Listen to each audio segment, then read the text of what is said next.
ನಮಸ್ಕಾರ ಸ್ನೇಹಿತರೆ, ಕನ್ನಡ ಕ್ರಿಕೆಟ್ ಮಗ ಚಾನಲ್ಗೆ ತಮಗೆಲ್ಲ ಸ್ವಾಗತ ರೀ. ಬನ್ರಿ ಇವತ್ತಿನ ವಿಷಯ ಬಗ್ಗೆ ಚರ್ಚೆ ಮಾಡ್ತಿದ್ರೆ ಟಾಪ್ 5 ನ್ಯೂಸ್. ಮೊದಲನೇ ನ್ಯೂಸ್ ಕಡೆಯಿಂದ ಹೋಗ್ಬೇಕಾದ್ರೆ ಭಾರತ ಮತ್ತು ಇಂಗ್ಲೆಂಡ್ ನಡುವಿನ ಓಡಿಐ ಮತ್ತು ಟಿ20 ಸೀರೀಸ್ ನಡೀತಾ ಇದೆ. ಈ ಟಿ20 ಸೀರೀಸ್ 22ನೇ ತಾರೀಕಿನಿಂದ ಚಾಲು ಆಗುತ್ತೆ ಅಂತ ಹೇಳಲಾಗಿದೆ. ಹಾಗಾಗಿ ಇಲ್ಲಿ ನಾವು ಲೈವ್ ಆಗಿ ಯಾವಾಗ ವೀಕ್ಷಿಸಬಹುದಪ್ಪ ಅಂದ್ರೆ ಅದಕ್ಕಿಂತ ಮುಂಚೆ ಇಂಗ್ಲೆಂಡ್ದವರು ನಿನ್ನೆ ಬಂದು ನಮ್ಮ ಭಾರತ ತಂಡಕ್ಕೆ ಟೀಮ್ ಕೊಟ್ಟಿದ್ದಾರೆ. ಅವರು ಕೂಡ ಪ್ರಾಕ್ಟೀಸ್ ಮಾಡ್ತಾ ಇದ್ದಾರೆ. ನಮ್ಮ ಭಾರತ ತಂಡದ ಆಟಗಾರರು ಎಲ್ಲರೂ ಕೂಡ ಪ್ರಾಕ್ಟೀಸ್ ಬಿಸಿ ಆಗಿದ್ದಾರೆ.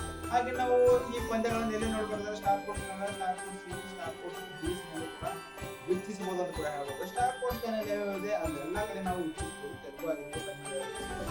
ಹಾಗೆ ನಾವು ಇವಾಗ ಮೊಬೈಲ್ ನಲ್ಲಿ ನೋಡ್ಬೇಕಾದ್ರೆ ಹಾಟ್‌ಸ್ಟಾರ್ ನಲ್ಲಿ ನೋಡಬಹುದು. ಈ ಪಂದ್ಯಗಳನ್ನ ಹಾಟ್‌ಸ್ಟಾರ್ ನಲ್ಲಿ ವೀಕ್ಷಿಸಬಹುದು ಅಂತ ಹೇಳ್ಬೋದು. ಲೈವ್ ಆಗಿ ನೋಡ್ಬೇಕಾದ್ರೆ ಡೌನ್ಲೋಡ್ ಮಾಡ್ಕೊಂಡ್ರೆ ಹಾಟ್‌ಸ್ಟಾರ್ ಹಾಗೆ ನೋಡಬಹುದು ಅಂತ ಕೂಡ ಹೇಳ್ಬೋದು. ಹಾಗೆ ಎರಡನೇ ಬ್ರೇಕಿಂಗ್ ನ್ಯೂಸ್ ಏನಪ್ಪಾ ಅಂದ್ರೆ ಭಾರತ ತಂಡಕ್ಕೆ ಮತ್ತೆ ಹೊಸ ಎಂಟ್ರಿ ಆಗಿದ್ದಾರೆ. ಅವ್ರು ಯಾರಪ್ಪ ಅಂದ್ರೆ ಬ್ಯಾಟಿಂಗ್ ಕೋಚ್ ಆಗಿ ನಮ್ಮ ಭಾರತ ತಂಡಕ್ಕೆ ಸಿದ್ಧಾಂಶು ಕೋಟೆನ್ ಅವರು ನಮ್ಮ ಭಾರತ ಬ್ಯಾಟಿಂಗ್ ಕೋಚ್ ಆಗಿ ಆಯ್ಕೆಯಾಗಿದ್ದಾರೆ. ಇವರು ಕೂಡ ಒಳ್ಳೆ ರೀತಿಯಾಗಿ ಭಾರತ ತಂಡಕ್ಕೆ ತೆಗೆದುಕೊಂಡಿದ್ದಾರೆ.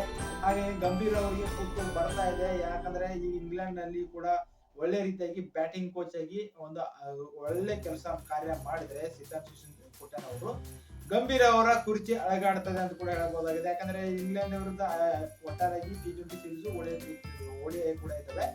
ಹಾಗಾಗಿ ಸಿದ್ಧಾಂಶು ಅವರು ನಮ್ಮ ಭಾರತ ತಂಡ ಬ್ಯಾಟಿಂಗ್ ಕೋಚ್ ಆಗಿ ಬಿಸಿಸಿಐ ಅವರು ಆಯ್ಕೆ ಮಾಡಿದ್ದಾರೆ. ಇವರಿಗೆ ಒಂದು ನಾವು ಯಾಕಂದ್ರೆ ಇಂಗ್ಲೆಂಡ್ ವಿರುದ್ಧ ಗೆಲ್ಬೇಕು, ನ್ಯೂಜಿಲೆಂಡ್ ವಿರುದ್ಧ ಕ್ಲೀನ್ ಸ್ವೀಪ್ ಆಗಿದ್ದೀವಿ. ಹಾಗೇನೆ ಆಸ್ಟ್ರೇಲಿಯಾ ವಿರುದ್ಧ ಕೂಡ ನಾವು ಸೋಲು ಅನುಭವಿಸಿದ್ದೀವಿ ಅಂತ ಹೇಳಬಹುದಾಗಿದೆ. ಹಾಗಾಗಿ ಇವರನ್ನ ಆಯ್ಕೆ ಮಾಡಿದ್ದಾರೆ ನಮ್ಮ ಭಾರತ ತಂಡ ಅಂತ ಕೂಡ ಹೇಳ್ಬೋದು. ಮೂರನೇ ಬ್ರೇಕಿಂಗ್ ನ್ಯೂಸ್ ಏನಪ್ಪಾ ಅಂದ್ರೆ ಡೆಲ್ಲಿ ಕ್ಯಾಪ್ಟನ್ ನಾಯಕರಾಗಿ ಅಕ್ಷರ್ ಪಟೇಲ್ ಆಯ್ಕೆ ಆಗಿದ್ದಾರೆ. ಇಲ್ಲಿ ಒಂದು ಒಳ್ಳೆ ರೀತಿಯಾಗಿ ಕನ್ನಡಿಗ KL ರಾಹುಲ್ ನಾವು ನಾಯಕ ಮಾಡ್ತೀವಿ ಅಂತ ಕೂಡ 14 ಕೋಟಿ ರೂಪಾಯಿ ಕೊಟ್ಟು ಪರ್ಚೇಸ್ ಮಾಡಿದ್ರು ಡೆಲ್ಲಿ ಕ್ಯಾಪ್ಟನ್ ಅವರು. ಇವಾಗ ಅವರನ್ನು ಮೋಸ ಮಾಡಿದ್ದಾರೆ ಅಂತ ಕೂಡ ಹೇಳಬಹುದಾಗಿದೆ. ಹಾಗೆ ಅಕ್ಷರ್ ಪಟೇಲ್ಗೆ ನಾಯಕರಾಗಿ ಒಂದು ಆಯ್ಕೆ ಮಾಡಿದ್ದಾರೆ. ಡೆಲ್ಲಿ ಕ್ಯಾಪಿಟಲ್ ತಂಡದ ನಾಯಕ ಅಕ್ಷರ್ ಪಟೇಲ್ ಆಗಿ ಆಯ್ಕೆ ಆಗಿದ್ದಾರೆ. ಇಲ್ಲಿವರೆಗೂ KL ರಾಹುಲ್ ಮಾಡ್ತೀವಿ ಅಂತ ಇದ್ರು. ಇವಾಗ ಅಕ್ಷರ್ ಪಟೇಲ್ ಅವರು ಆಯ್ಕೆ ಮಾಡಿದ್ದಾರೆ. ಅಕ್ಷರ್ ಪಟೇಲ್ ಬೆಸ್ಟ್ ಒಂದು ಆಯ್ಕೆ ಅಂತ ಹೇಳಿದ್ದಾರೆ. KL ರಾಹುಲ್ ಓಪನಿಂಗ್ ಸ್ಥಾನದಲ್ಲಿ ಬ್ಯಾಟಿಂಗ್ ಆಡ್ತಾರೆ. ಅಕ್ಷರ್ ಪಟೇಲ್ ಅವರು ಆಲ್ರೌಂಡ್ ರೂಪದಲ್ಲಿ ಬ್ಯಾಟಿಂಗ್ ಕೂಡ ಆಡ್ತಾರೆ, ಬೌಲಿಂಗ್ ಕೂಡ ಮಾಡ್ತಾರೆ. ಹಾಗಾಗಿ ಅವರಿಗೆ ಒಂದು ಕ್ಯಾಪ್ಟನ್ಸಿ ನಾಯಕ ಜವಾಬ್ದಾರಿ ಕೊಟ್ಟಿದ್ದಾರೆ ಅಂತ ಹೇಳ್ಬೋದು. ಹಾಗೆ ಇನ್ನೊಂದು ಬ್ರೇಕಿಂಗ್ ನ್ಯೂಸ್ ಏನಪ್ಪಾ ಅಂದ್ರೆ ನಮ್ಮ ಭಾರತ ತಂಡಕ್ಕೆ ಮತ್ತೆ ಹೊಸ ಎಂಟ್ರಿ ಸಂಜು ಸ್ಯಾಮ್ಸನ್ ಅವರು ಆಯ್ಕೆ ಆಗಿದ್ದಾರೆ. ಚಾಂಪಿಯನ್ ಟ್ರೋಫಿ ಮತ್ತು ಇಂಗ್ಲೆಂಡ್ ವಿರುದ್ಧ ಆಡಲು ಮತ್ತೆ ಆಯ್ಕೆ ಆಗಿದ್ದಾರೆ ಕೀಪರ್ ಆಗಿ. ಇಲ್ಲಿ ಋಷಭ್ ಪಂತ್ಗೆ ಕೊರತೆ ಆಗ್ತಾ ಇದೆ. ಯಾಕಂದ್ರೆ ಸಂಜು ಸ್ಯಾಮ್ಸನ್ ಅವರು ಎಂಟ್ರಿ ಆಗಿದ್ದಾರೆ. ಕೆಲವೊಂದು 4-5 ಪಂದ್ಯಗಳು ಸಖತ್ತಾಗಿ ಆಡಿದ್ದಾರೆ.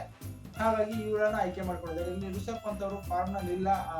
ಆಸ್ಟ್ರೇಲಿಯಾ ವಿರುದ್ಧ ಕೂಡ ಒಳ್ಳೆ ಬ್ಯಾಟಿಂಗ್ ಆಡಿಲ್ಲ. ಹಾಗಾಗಿ ಅವರನ್ನು ನಾವು ಹಿಂದ್ಗಡೆ ಸರಿಸ್ತಾ ಇದೀವಿ ಅಂತ ಕೂಡ ಹೇಳುತ್ತಾ ಇದ್ದಾರೆ. ಹಾಗಾಗಿ ಯಾರನ್ನ ಆಯ್ಕೆ ಮಾಡ್ತಾರೆ, ಯಾರು ಬೆಸ್ಟ್ ನಿಮ್ಮ ಅಭಿಪ್ರಾಯದ ಪ್ರಕಾರ? ಋಷಭ್ ಪಂತ್ ಬೆಸ್ಟ್, ಸಂಜು ಸ್ಯಾಮ್ಸನ್ ಬೆಸ್ಟ್ ನಮಗೆ ಕಮೆಂಟ್ ಮಾಡಿ. ಯಾಕಂದ್ರೆ ಇನ್ನೊಂದು ಬ್ರೇಕಿಂಗ್ ನ್ಯೂಸ್ ಅಂದ್ರೆ ಇಲ್ಲಿ ಜಸ್ಪ್ರೀತ್ ಬುಮ್ರಾ ಅವರು ಇಂಜುರಿ ಕಾರಣದಿಂದ ಇಂಗ್ಲೆಂಡ್ ವಿರುದ್ಧ ಯಾವ ಪಂದ್ಯನ ಆಡಲ್ಲ. ಇದೊಂದು ದೊಡ್ಡ ಹೊಡೆತ ಆಗಿದೆ ನಮ್ಮ ಭಾರತ ತಂಡಕ್ಕೆ. ಇವರು ಡೈರೆಕ್ಟ್ ಆಗಿ ಚಾಂಪಿಯನ್ ಟ್ರೋಫಿಗೆ ಕರೆತರಲು ಒಂದು ಪ್ರಯತ್ನ ಮಾಡ್ತಾರೆ. ಅವರಿಗೆ ರೆಸ್ಟ್ ಕೊಡ್ತಾ ಇದ್ದಾರೆ. 1 ತಿಂಗಳವರೆಗೂ ರೆಸ್ಟ್ ಕೊಟ್ಟಿದ್ದಾರೆ ಅಂತ ಕೂಡ ಹೇಳ್ಬೋದು. ಈ ರೀತಿಯಾಗಿ ನಮ್ಮ ಭಾರತ ತಂಡಕ್ಕೆ ಒಂದು ಬ್ರೇಕಿಂಗ್ ನ್ಯೂಸ್. ನಿಮ್ಮ ಅಭಿಪ್ರಾಯದ ಪ್ರಕಾರ ನಮ್ಮ ಬುಮ್ರಾ ಅವರು ಚಾಂಪಿಯನ್ ಟ್ರೋಫಿಗೆ ಸೆಲೆಕ್ಟ್ ಆಗ್ತಾರೆ ಅಥವಾ ಆಗಲ್ಲ ಕಮೆಂಟ್ ಮಾಡಿ. ಸಾಧ್ಯವಾದರೆ ಈ ಚಾನಲ್ ತಮ್ಗೆ ಇಷ್ಟವಾದ ಚಾನಲ್ ಕೂಡ ಸಬ್ಸ್ಕ್ರೈಬ್ ಆಗಿ ಸಪೋರ್ಟ್ ಮಾಡ್ರಿ. ಧನ್ಯವಾದಗಳು. ಸಿಗೋಣ್ರಿ ಮುಂದಿನ